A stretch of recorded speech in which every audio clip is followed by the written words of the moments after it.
It's time for Tycoons of Small Biz, spotlighting the true backbone of the American economy, the true tycoons of business in America, the owners, founders, and CEOs of small businesses.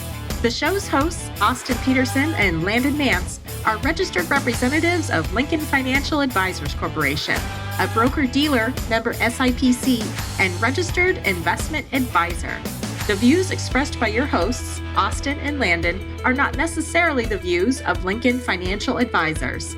Backbone Planning Partners is a marketing name for registered representatives of Lincoln Financial Advisors. Now let's lean in as Austin and Landon connect with this week's Tycoons.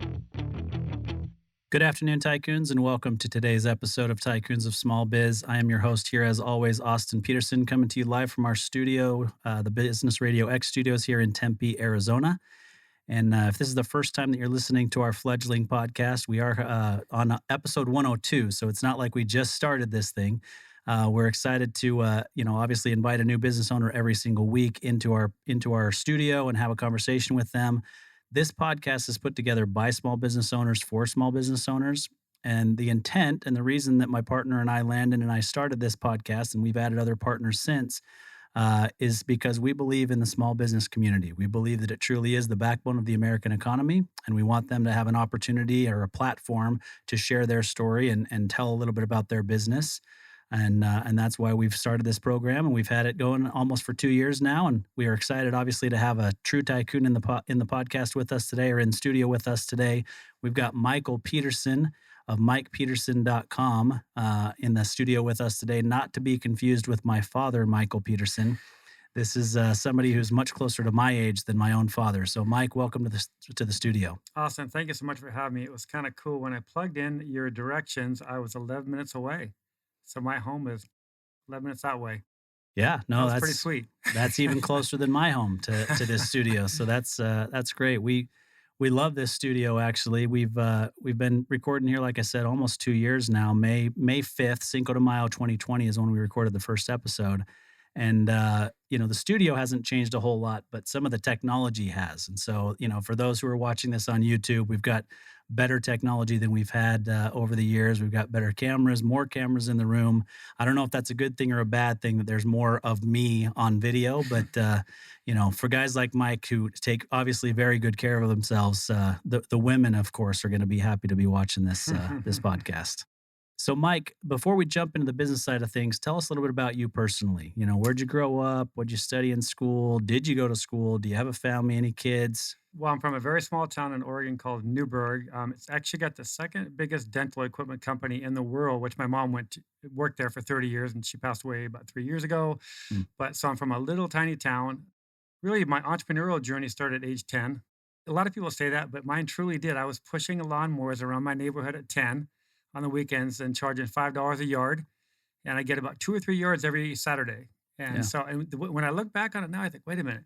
So that was a long time ago. We don't say how many years ago that was, but I think inflation. Okay, I made $15 as a 10-year-old. Let's say 40-ish years ago. What would that be now? Like, what if a kid was pushing the lawnmower down the street now and what would that be? You're a money guy. What would that be from $15 on a Saturday for a 10-year-old 40 years ago? What would that be now? Be about triple, little over triple, almost 4 times. So a 10-year-old boy making $50 on a Saturday? Yeah, between 50 and 60. Yeah. Not too bad. Yeah, still not bad. Yeah. So from there, paper out, and just I wanted to make money at a young age. And I was in a family where my dad passed away when I was 4, and my mom was pregnant with my sister, her third child. It was crazy. I mean, my mom's stories. I'm the strongest woman I'll ever meet, no doubt in my lifetime. But so there wasn't a lot of money flowing. And I had that desire at a young age, to the point where in high school, I worked on a farm for 2 summers, making $1.95 an hour, and saved I'll tell you the exact number, $976 to pay cash for my car the day I turned 16. And I told my mom, I'm ready, on the day of my birthday, I said, I'm ready to get my car. She goes, what do you mean? And I pulled out the envelope.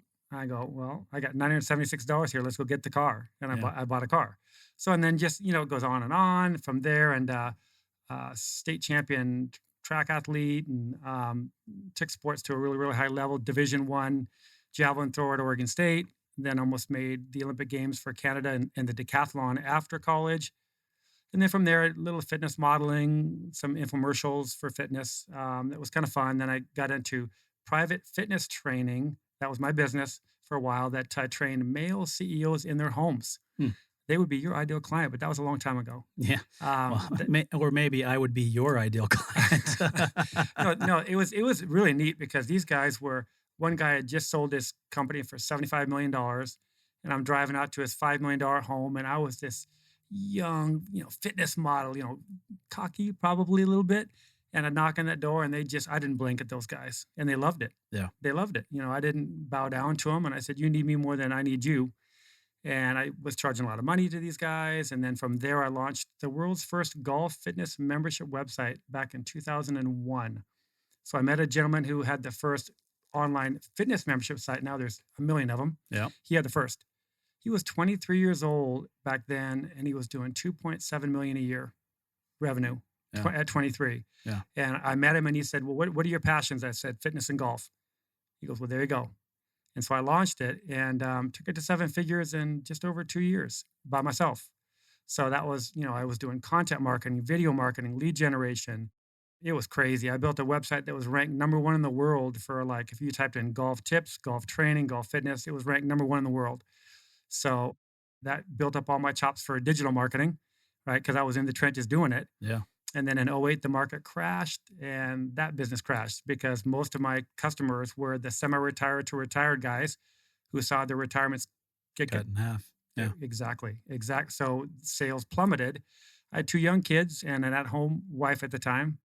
That was very stressful. And then so as an entrepreneur, I pivoted and kind of opened this boutique digital marketing agency and got kind of pigeonholed in dentistry for a while and had a lot of dental clients. And we were doing, SEO, web design, all of, Google ads, Facebook ads, content, all of that. And then when COVID hit, I decided to make another big pivot again and just go right into consulting, working with small business owners and just consult with them. And I kind of pivoted out of the agency model. So now I'm consulting with growth-minded small business owners. Yeah. So, I mean, tell us what that means, really. I mean, you consider yourself a revenue growth specialist, right? So, I mean, people can put the words together, revenue growth. I mean, the reality is most, if not all businesses are trying to grow revenue. But tell us what a revenue growth specialist really does and why somebody would be interested in your services. Well, it's more about strategy. I think every business owner out there has been sold Facebook marketing. They've been sold Google ads. They've been sold search engine optimization. So they've been sold tactics. And they go to maybe a convention and they walk around the booths and they see an SEO guy and a web person and all those things. And they start jumping around from tactic to tactic. And what happens is there's no strategy there. And the strategy is like the backbone to your business. If you don't have strategy, you're gonna fumble forever, right? So it's almost when I work with clients, I have to get them to take a step back. Like forget all that tactical stuff from it. We got to step back. What's your position in the marketplace? Who's your ideal demographic? What's the buyer journey? What's the customer experience? Show me what that do. Customers from the first touch point to the final touch point, are they just thrilled with your service or product, right? And unfortunately, a lot of business owners don't know how to do that. They've been sold, from marketing people, the tactics. So it's kind of re-educating them to back up a little bit and start looking more at strategy. So that's where I come in and really kind of rooter everything, so to speak. Yeah. Yeah. Yeah. It's funny that actually reminds me of the conversation we had right before we sat down to start recording, where you brought up a past guest of ours mentioning random acts of marketing. I love that phrase. And I mean, when I heard that, I had the same thought. I thought, my goodness, Light how in bulb. the world, yeah, how have we not thought of it that way before? But the reality is that's what most business owners do, right? And Landon and I are business owners. Our other partners on the program, Ryan and Gary, are also business owners. We've all done it, right? Every business owner out there has done it. But before we go down that road, I kind of want to back up a little bit and talk a little bit about What year was the Golf Fitness? What year did that launch? It launched in 2001 and then dissolved in 2008. The remnants of it, though, and I'm so glad I kept it. So it's like proof I had it. Yeah. Is I still today I think have one of the top YouTube golf channels on YouTube still today. I haven't put out a video for 12 years, but if you typed in my name on YouTube, you'd see it. It's got 5 million combined views, 4 million views. So I really became very, very good at video marketing and Yeah. video optimization on YouTube. And I've gotten clients from one video. I had one dentist that landed $80,000 in porcelain veneer cases within 2 weeks of launching a video that I scripted and shot for him. So, Yeah. and he sent me a text message. He said, "I don't want you to get a big head, but your $1,000 video has made me 80,000 in the last 2 weeks." Yeah. So yeah, it really just to see, and even today, video is not used near enough, and it's not used correctly. It's used completely wrong. Yeah. So that's actually what I was trying to drill down to is 2001 is very early for YouTube and video marketing, period. And when you mentioned that, that was the first thought that came to my mind was, well, wait a minute. I know from our pre-call that was a while ago. So I want to know, how that got started and how you got involved there and what that's ultimately done for you. But you're right. Today, it's kind of a buzzword, right? People realize video is a big deal. Even LinkedIn is starting to realize, gosh, we need to have more videos on the platform. And so they're opening it up and they want people to start using video on their platform. It's still, maybe we're not in the early adopter stage, but we're just barely past that early adopter stage. So there's way more runway to grow on video marketing. But let's start there. I mean, what made you think video was the direction to go back then? Golf and even fitness is very visual. You can't when you're a trainer, like if I was talking on here and said, "Here's how to do a bicep curl, stand up, do this, do this, do that." Well, that's kind of hard, right? But if you watch me do it, you're like, "Oh, his elbows are going here, his hands are going there, he's got, muscles are flexing, whatever." It's the visual of the video is much more, you can absorb it much quicker and better. And it's more high fidelity. Yeah. So, and mine was a combination of golf fitness and also some technique because I was really rabid golfer. So I was learning the biomechanics of the golf swing. Yeah. So I learned every joint, how it should move in the golf swing all the way through. So I combined the two of them, which made me, and we'll talk about this later in the show, but a big thing with businesses is called market dominating position. That's a key phrase that everybody should understand. Yeah. Well, I created a market dominating position right there with those videos. Nobody was doing it. Nobody was showing golf, fitness, and mechanics all in one video. So I literally tied it all together in one video. So when somebody came to me to a video, they would get a fitness exercise, but they'd also get some swing technique stuff all in one. Yeah. And I really didn't know, oh, that's this revelating thing. It just was what I did. And then from there, I turned that video, I embedded it on a content page. And so, Marcus Sheridan, Marcus Sheridan, Yep. right? I wouldn't say we're friends, but we're very good acquaintances and we chat back and forth. And he's been preaching content marketing forever. Well, back then I was doing content marketing before they called it that, right? 2001, there's nobody really, it wasn't labeled that, Yeah. right? And so the web pages I created, I felt like, and it's how I feel about with my clients now. I wanted to provide the utmost of value for free all the time. And Yeah. so I created a web page that was 2,000 words long, 5 to 7 still pictures, and 2 embedded videos. That's how I ranked number 1 in the world, right? Because Mm. Google would crawl that page, and that one page was the equivalent of some people's websites. Yeah. Right, that one page, and it was just keyword loaded, and with the videos embedded and the pictures, and I optimized all the pictures. I optimized for SEO back then, right? I titled them all. So SEO was a big thing for me back then because I built it up to 35,000 unique visitors a month to that website. 30,000. Yeah. Yeah, it was crazy. So Yeah. it was a beast of a website. So I'm really a believer in, to this day, 20 years later, content marketing, video marketing, value. Educate your ideal prospect for free. Yeah. Give them because they'll turn to you as the trusted advisor. Right. And if you say, no, I'm charging for that, I'm charging for this, they're going to see right through that. And there's Yep. no authenticity there. You're not being genuine. The more value you can provide for free up front, they're going to go with you. Yep. Period. No, I agree with you 100%. I think it's hard, specifically for those in the advice industry, right?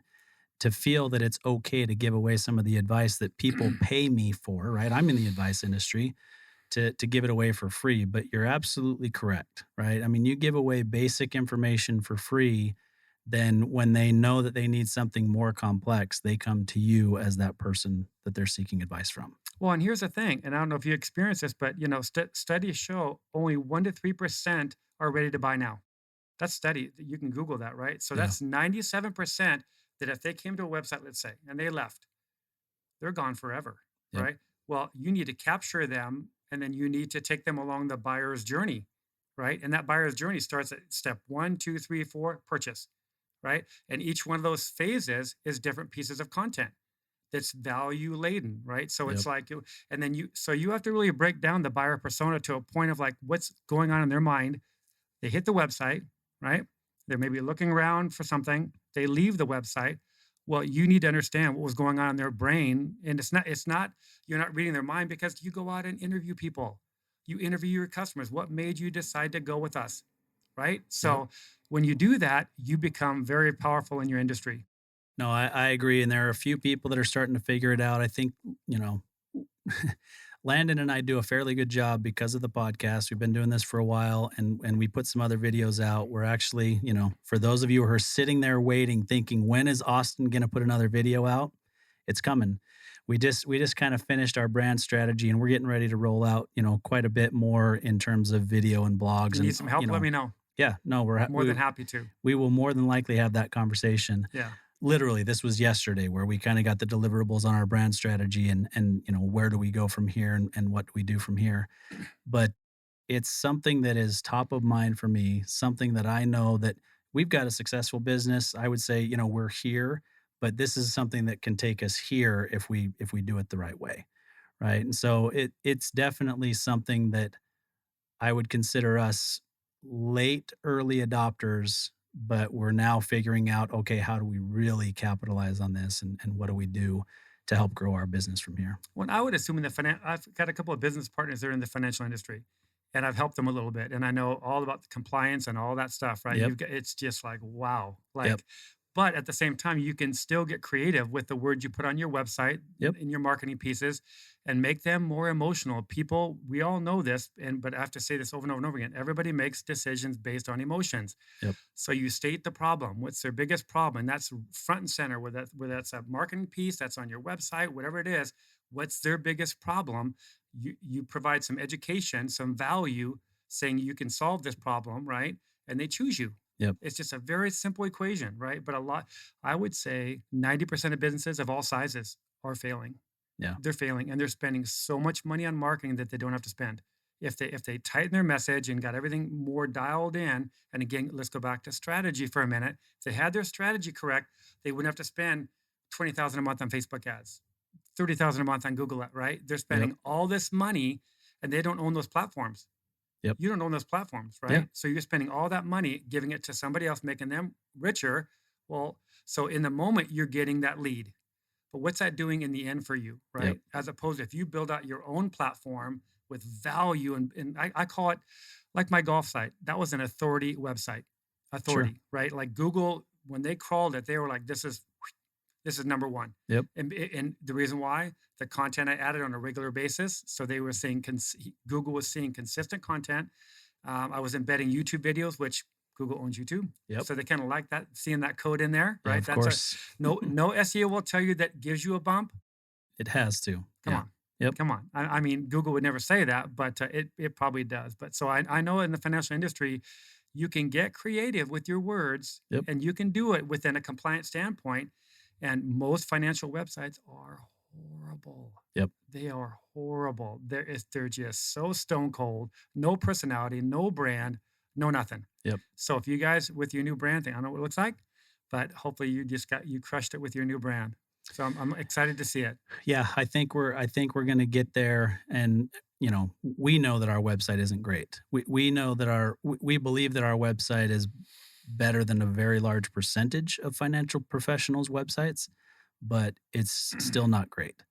And so, you know, the content's decent, our homepage is awful. And so we know that we need to upgrade that and change that right away. Cause I mean, you're going to tell me in any marketing person worth their weight would tell me that the first page of my website, the very top The half, hero section. needs to tell them exactly why they're there and what we do on our, in our business. It doesn't do that. Well, again, state the problem. What keeps them up at night? Yep. What's the problem? That should be your headline.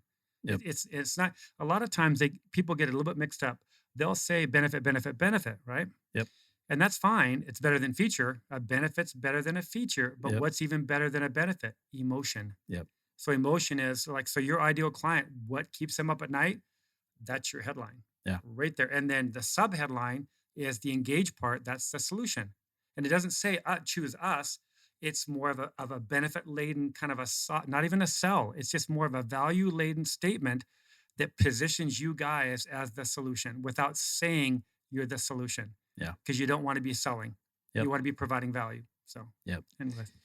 Yeah, definitely some food for thought and some things that have been top of mind for us, and we're working on that. But the funny thing is, I have to mention is we actually have a 6-part video series on our website and our YouTube channel called "What Keeps You Up at Night." So I had to mention that because you said that. So it That's very and it was emotional. just basic educational information, right? With no selling. No selling. Yep. And then we did something similar, and I'm drawing a blank on what we called it, but I basically put out another, I want to say it was a 6-part series at the beginning of COVID to basically actionable strategies for I love the word actionable. for COVID-19. So we did some things right for a while, and then we got really busy with the podcast and other things, and we got away from it. So now we've got to kind of bring it back in. We're outsourcing and hiring and doing the things that we need to kind of bring that back around. So That's awesome. yeah. So, all right, I have to hit one more thing on this golf fitness thing because I think it's worth mentioning. So 2001, for those who are golf fans, let's think back to kind of where we were in golf, right? So Tiger Woods won the Masters, if I'm not mistaken, for the first time in 1997. 97. I owe him a Christmas card for the rest of my life. Yeah, because sure. there was timing definitely was something perfect. there, right? The timing is huge. Yep. Because Tiger Woods was the first golfer that we ever saw that you could see definition in his arms brought and fitness didn't to have, he definitely brought fitness to golf and showed, even though he's struggled physically throughout the years, but imagine what it would have been like if his swing had been as violent as it is without the physical structure that he has, right? Yeah, no, it was perfect timing. And here's another funny thing about Tiger Woods.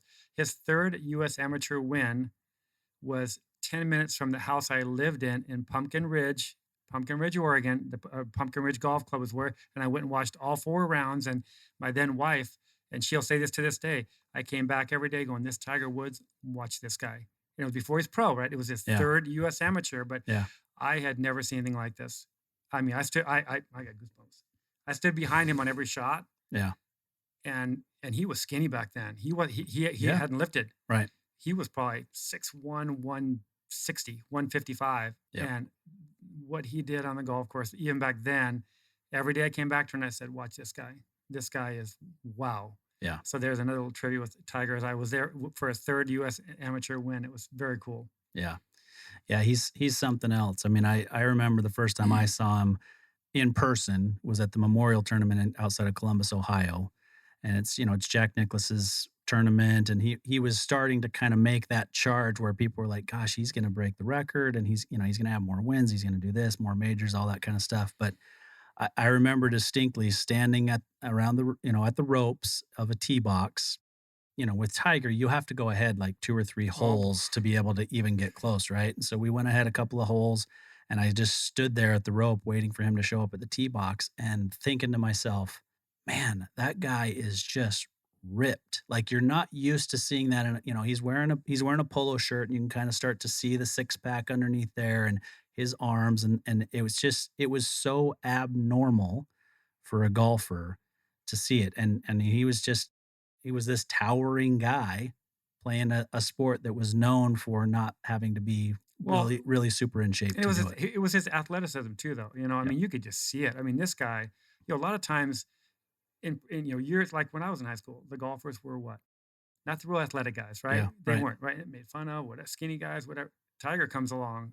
just the way he walked and he carried himself, and then he's working out. And people's like, who the heck is this guy? And his shoulders were just, Yep. that's what I liked about it. I Yep. was like, ooh, look at this guy, right? Yep. Because I'm a fitness guy. Yep. So I saw the shoulders and I was like, okay, all right, this guy's got something. It was pretty cool. Very Yep. cool.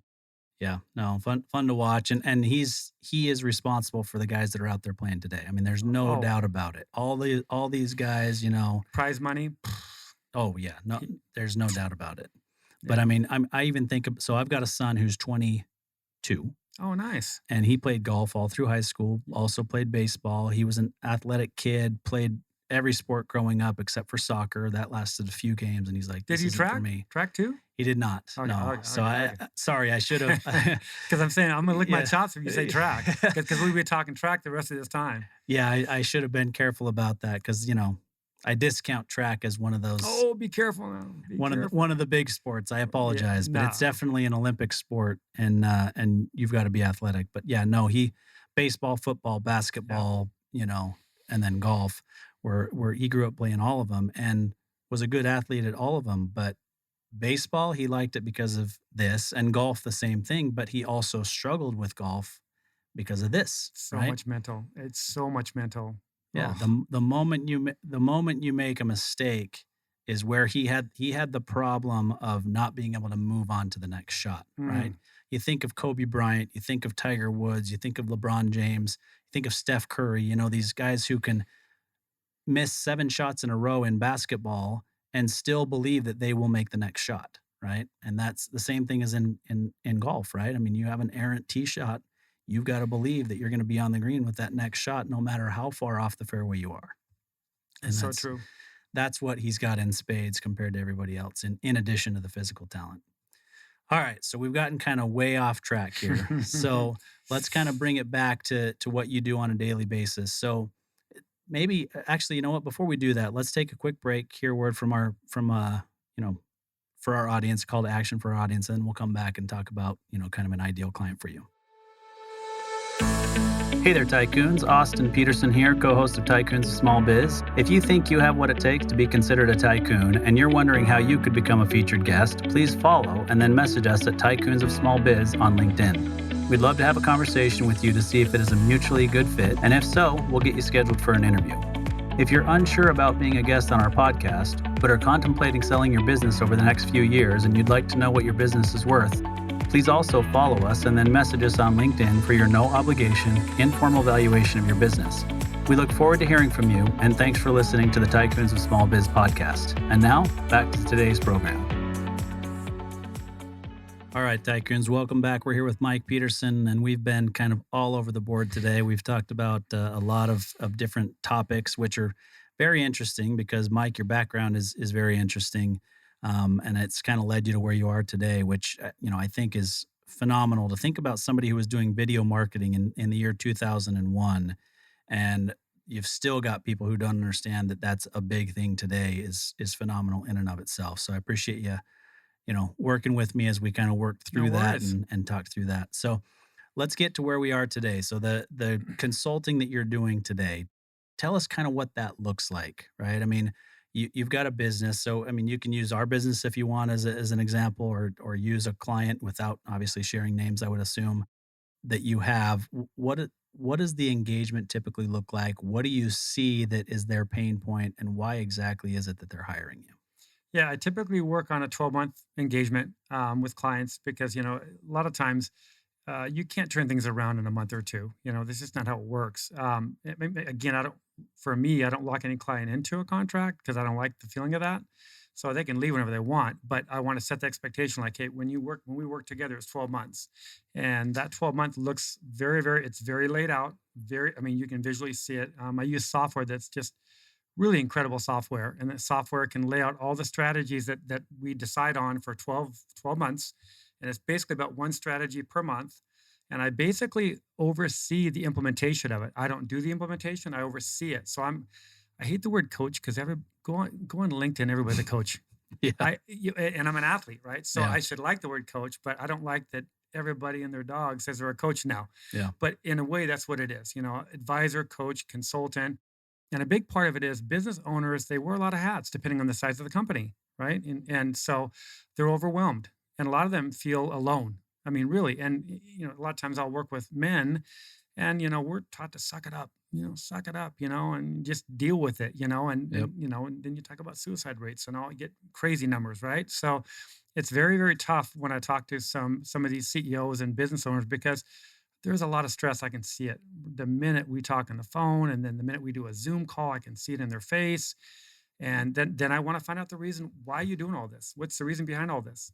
And I dig in. I want to know the real personal reason why, not, oh, well, this or that. No, keep going, keep going, keep going. And I push it because I want them to verbally say what's their biggest reason why. Because that's really Simon Sinek, right? Yep. What's your why? Yep. That's a great book, by the way. Yeah. But so I want to find out what their why is, and then from there, what's your 1 year goal, 3 year goal, 5 year goal, right?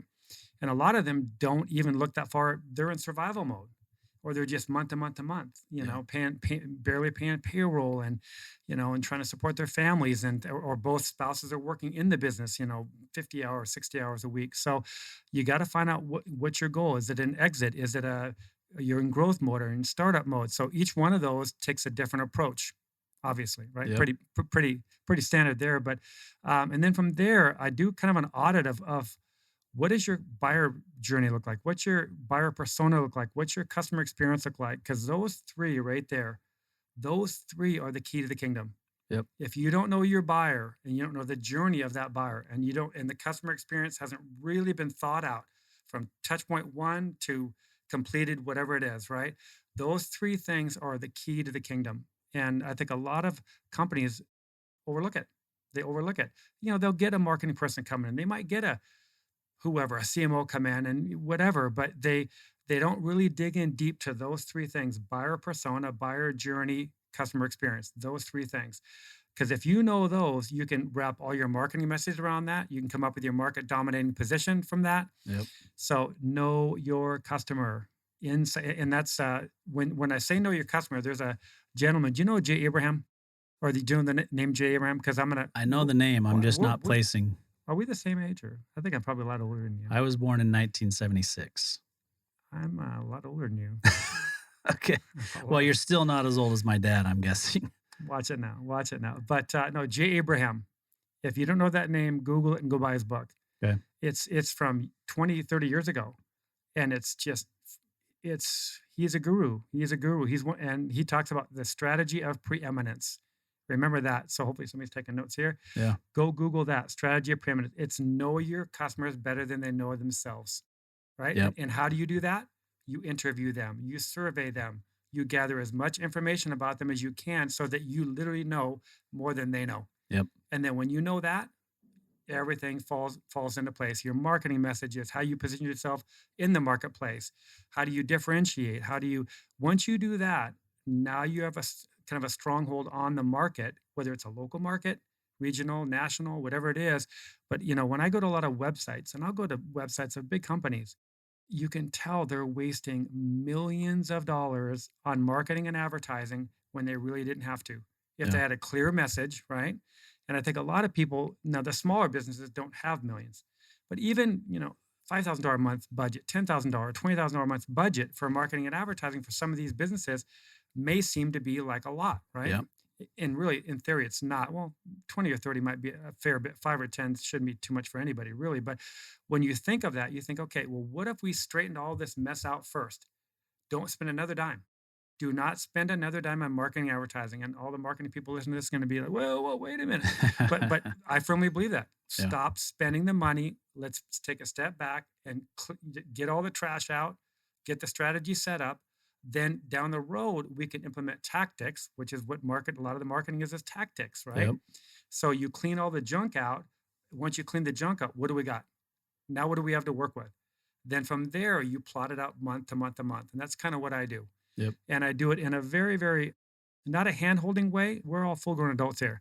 So I do pick and choose a lot of time who I work with, because if they don't have a growth mindset and they don't have that kind of I'll do whatever it takes attitude, that's probably not a good fit for me. I've been called a pit bull before. I don't know if that, I'll take it as a compliment, but and I've had clients later say, you're like a pit bull. But that's who I really mesh with. Yeah. Right. And so I think a lot of people, They say they want to grow, but when you start really talking to them, they're like, well, they don't. Yeah. They don't. So I really dig in deep before they bring me on because I want to know it's a good fit. Yeah. Because you have to, the personalities have to fit. And I'm a pretty type A alpha. So, Yeah. that's who I mesh with the best. Yeah. So that growth mindset, that I'll do whatever it takes mindset, that's got to be in place from day one because there's going to be a lot that's on them or their team. I'll have a weekly call with my client, typically the business owner, CEO. We'll look at the strategy and I'll say, what happened this week? Yeah. When, oh, too busy, didn't do that, didn't. Okay, well, okay, we'll push it to next week. And then if it happens 2 or 3 times in a row, then we have a pretty serious talk. I mean, I Yeah. take the reins and I'm like, okay, this doesn't seem to be important to you.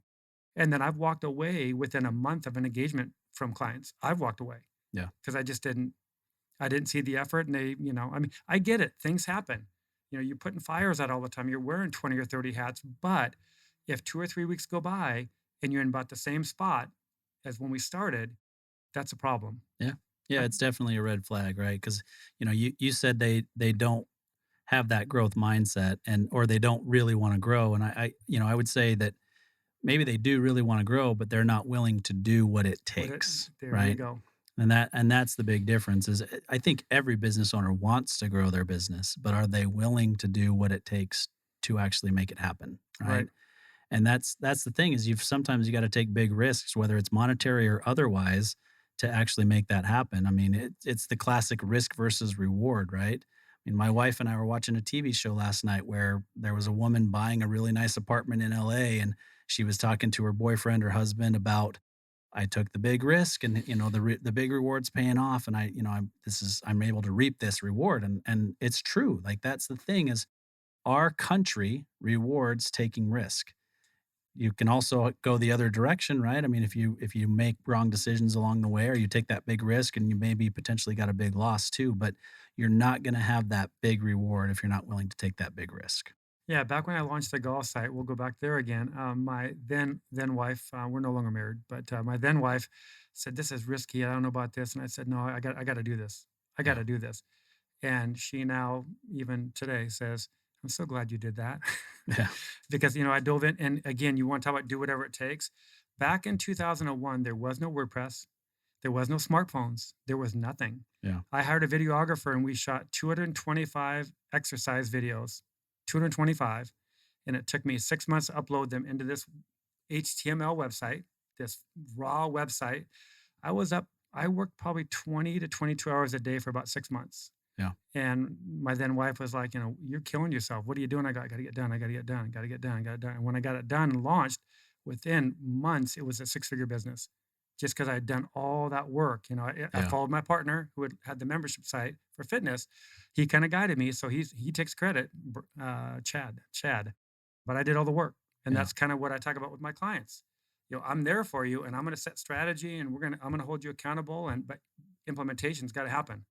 If it doesn't happen, results aren't going to happen. Yeah. Yeah, no doubt about it. I think the big thing that I take away from that, so the marketing tactics and the strategies and the approach, the coaching along the way, obviously that's extremely important and that's what you do. That's why you get hired to do that. But I think the big takeaway that I would have for a general audience listening to this is that it's okay to not say yes to every potential client, right? I mean, we had that conversation this morning, and I gave it an example that we've had in the last month where this potential client for us had already met with four other advisors, and they just wanted an answer to one question: what kind of rate of return can you get for me? Oh, And I said, mm, and that was the first few minutes of the meeting, and I said, if that's what you're going to measure us by, and that's all you care about, we're probably not the right fit. I said, if you want to talk further about this, this, or this, and why this is important, then there's a reason for us to continue this conversation. But if that's all you're concerned about, we're probably not the right fit for you. You've already met with four other advisors. He was going to be, generating a significant amount of money from selling his business. And I said, there are going to be advisors that are willing to trip over themselves to manage those investments for you. If that's all you're looking for, we're not the firm for you. see, that's so powerful. And Oof. and he just sat there. He was dumbfounded for a minute, but it gave him an opportunity to rethink things and say, you know what, I do want to continue the conversation. Let's see where this goes. And now it's completely flipped to where he's reaching out to our practice manager saying, I'm not sure if they want to work with me, but here's my information. Here's, and it's important. You have to have that buy-in from the client. Right. And I think, all too often early on, you kind of almost have to work with anybody because you're trying Sure. to generate revenue, right? But most business owners and businesses don't get away from that Right. and realize that they're going to be more successful as a business if they're willing to say no to certain clients and find better fits and more profitable clients as time goes on. Well, this goes back to like when I was training those male CEOs in their homes. These were alphas, all of them, right? Yeah. Really successful men, and they don't like being told no. Yeah. Successful people, and you basically told that person no in a way. You say, "Well, I don't think this is going to be a good fit." Yeah. That's shocking to people like that, and that's what you did to him. So Yeah. there's a little psychology in there, right? And not that you did that intentionally. You did it from a genuine, authentic Yeah. viewpoint, but he took it like, "Whoa, wait a minute. I don't get that very often, right?" And so you gain instant respect with that gentleman, instant Yeah. respect, and that's I do that a lot because I do get a lot of clients that'll say things like, "Well, how fast can I get results? What's the ROI? Like within month 1 or 2." Yep. That's pretty tough. Yeah. That's pretty tough. And that's why I kind of talk about 12-month engagements, right? But everything's monitored every month. So the calls that I have with clients and the progress, if implementation's happening, I can virtually, I don't want to use the word guarantee, but I can virtually say if the implementation of the strategies I'm presenting to them are happening, the revenues they're going to go up. They're going to go up for sure. And the ROI is going to be built in. It's going to be built in, but it's just most of the time, unfortunately, most business owners don't implement. Yeah. They don't. Yeah. And then they turn to the marketing guy or the marketing person that, "Oh, I'll do some Facebook for you. I'll do this, that. It's 5,000 a month." And they do that for 6 months and not much happens. And they go, "Well, I just spent 30,000. What happened?" Yeah. Right. So they got sold a bill of goods from a marketer. Yeah. Right. Which is, I've heard that story a million times, which is horrible. Yep. Just horrible. Yep. It's unfortunate. All right. So let's go back to kind of something you said at the very beginning and let's give something away for free. All right. So from an educational standpoint for our audience, somebody's listening. What do you tell them when they say, what should I focus on to grow my business? Well, I think for sure that you've got to look at where you're at. It's so funny when you think of asking, like, finding out what keeps your client and customer up at night. Well, you got to ask yourself that question, right? And think, what's the main issue here? Is it sales? Is it marketing? Is it customer service? Whatever it may be, you've got to fix that first. You're putting band-aids on things if you don't. Yep. So and that could be a talk with whether it's a spouse, whether it's your employees, whether your C-suite, whoever it may be. You have to take a step back and look at what the main issue is first, and see how deep that goes. Once you find that main issue and you can start working on that, then you've got a foundation to move forward with it. That would be what I would say. I would say to start off with. Yeah. And I would even add to that and say one of the things that you said earlier was it would probably be the next step, and that's identifying who your ideal client is and what it is that you guys do to solve their issues of what keeps them up at night or whatever that may be. But what is it that makes you guys unique, and who is it that you solve that problem for? Right. Well, and that goes back to that phrase, market dominating position. And I like that phrase. It's a very aggressive phrase, which fits me. Market dominating position, right? Dominate. And some people don't like that, but in business, there's a lot of people that say, "I like that word. That's a Yeah. good word," right? So that's that market dominating position of you have to dig deep on, you can't. I've had hours and hours of discussion with a new client on trying to come up with something like that. And people say, "What's the difference between a USP, unique selling proposition, and market dom?" There's a big difference. USP is something that's kind of alongside your business that maybe sets you apart from another business. A market dominating position is something that literally you're finding the biggest pain of your potential client, the biggest pain, and you're providing a solution around that pain that's easily stated in a 6-word, 8-word statement. And the cool thing about that is when you get that, you teach all your employees that same. And it's more than an elevator pitch. It's Yep. way more than that, right? It's way more powerful. And so it's taken me sometimes 2 to 3 months with a client for market dominating. It's like 6, 8 weeks to get that, right? To Yeah. dig in deep. But when you get it and you transfer that to your employees, so let's say you have a company of 20 employees. You have now 20 salespeople Yeah. out every single day. And if they're happy, which I believe in employee happiness, because what's happened with employee happiness in the last couple of years, Yeah. what's that called? The Great Resignation? Yeah, exactly. Bye-bye, see ya, Yep. right? People are they're done. They want that work-life balance, and they want to feel like that they mean something to the company. Yep. And I think employers now with COVID, I mean, remote, which is a beautiful thing. I've been remote. I've worked for myself. I've never had an office, so Yeah. I'm very, very lucky. But so people are now experiencing what I've experienced for 30 plus years, working for myself, and Yep. I'd have it no other way. Now the power is shifting to more the employee, not the employer, right? And that's why a lot of employers are having a hard time finding help, Yep. finding workers, right? Because Yep. people are like, you know what? No, I'm not. I see your list of responsibilities here, and your pay is X, and you want me to come to the office 2 days a week. I'm not doing that. Yep. And so I love seeing that because I just feel like that dynamic has taken the power from the employer to the employee. Yeah, I mean, I think it's definitely a shift, right? And from the employer side, they're going to have to be very poignant or very, honed in on culture going And forward, flexible. right? Yeah, They have and to be flexible. flexible. Yeah, Yep. but they're gonna, they have to know, gosh, building a great culture is never easy, No. but it's way easier when you're all within the same four walls, right? And now all of a sudden you've got, I've got a good friend actually that's been on this show with us that has never had employees inside of an office with their company, and I think they've got employees in 26 states right now, Wow. right? And so they've been Jeez. virtual before virtual was cool, so to speak, and they've done a pretty darn good job.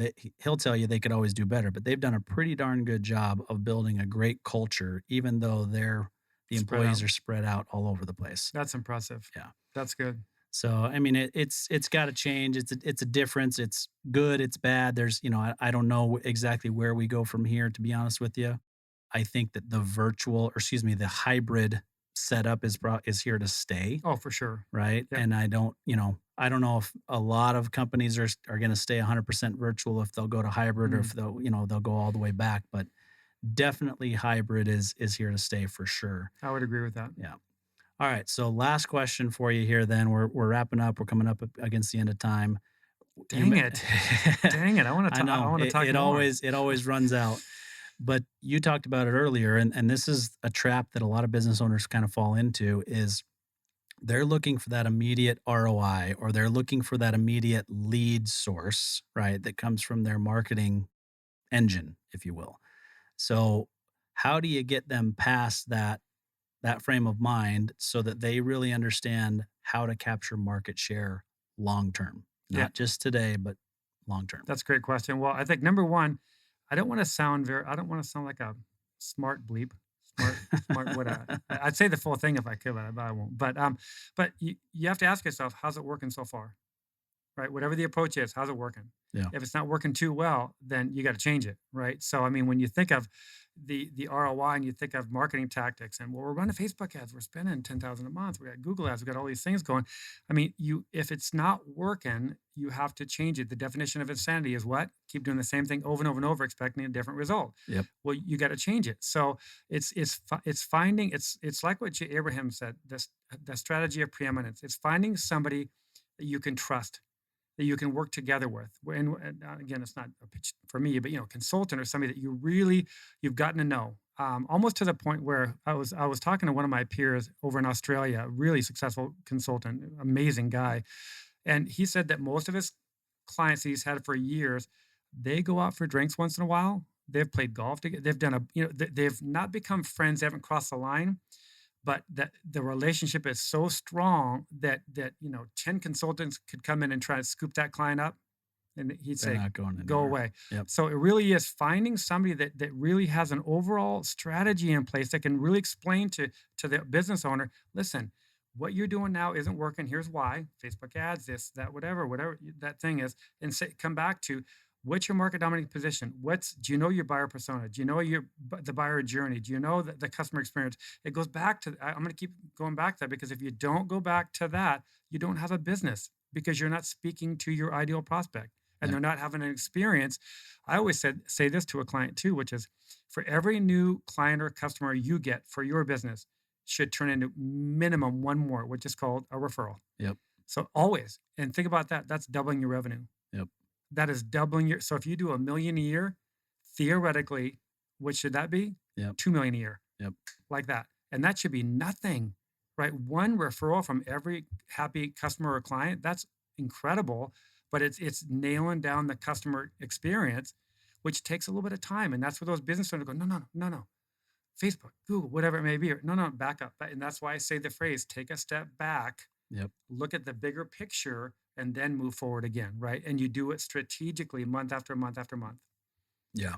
No, you've got to have that strategy. You got to know who your client is, and then you've got to have the message to solve their concerns. I mean, it's really, that oversimplifies it, but that's really what it is, right? That's it. I mean, it's sometimes simplicity is better, right? Yeah. Because I think a lot of people think that things are supposed to be, something that's worthwhile should be hard.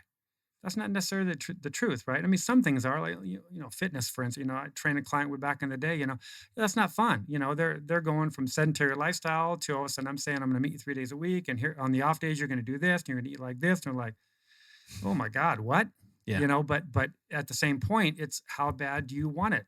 Yep. And then that goes back to one of my favorite words of all time, desire. If you do not have desire, you're going to have a very difficult time. And that desire goes into desiring your spouse or your partner, desiring to be a better person, desire to grow your business. That word should be implanted in everything you do, right? Desire. Because that desire turns into hunger, turns into consistency, turns into passion. So desire to me is a really, really big word. Yeah. Got to have the desire first before the action comes into play, right? Right. Exactly. Yeah. Well, let's leave it at that. Why don't you just close us out with how people can get in contact with you? How do they find you on LinkedIn, or what's your website or phone number, whatever you'd like to share? You know what I want to do? I co-wrote a book. Okay. And this book has 10 strategies in it. Super, super simple book for free. So they can go to yourbusinessgrowthpartner.com, www.yourbusinessgrowthpartner.com. Okay. Name and email address, get the book for free, 70 pages. If they put just any one of those strategies in place, they're going to find money in their business that they didn't have before without spending a dime. Great. No money. So implement those strategies. If you don't, maybe we can talk, work together. But other than that, go get that book for free at that website. LinkedIn, I think there's a lot of Michael Peterson spelled with my name on LinkedIn, because I've had people say, I can't find you. Yeah. But just Michael Peterson, Pedersen on LinkedIn. And I'd love to connect with anybody on LinkedIn. I'm on there half an hour to an hour every day. So if anybody wants to reach out and connect with me there, I'd do it. Great. Well, we really appreciate the conversation. I've picked up some nuggets. I feel your passion right across the table, and obviously know that this is something that not only are you passionate about, but you have the skills to back it up. And so we appreciate you being on the show with us today. Thank you so much.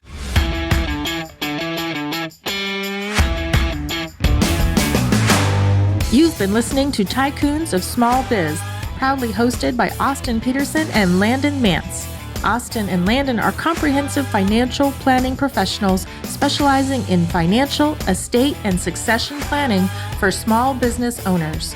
Austin and Landon have offices in Scottsdale, Arizona, and Las Vegas, Nevada, and represent clients in 14 states throughout the country. Join Austin, Landon, and the featured Tycoons live every Tuesday at 1 p.m. right here on Business RadioX and your favorite podcast.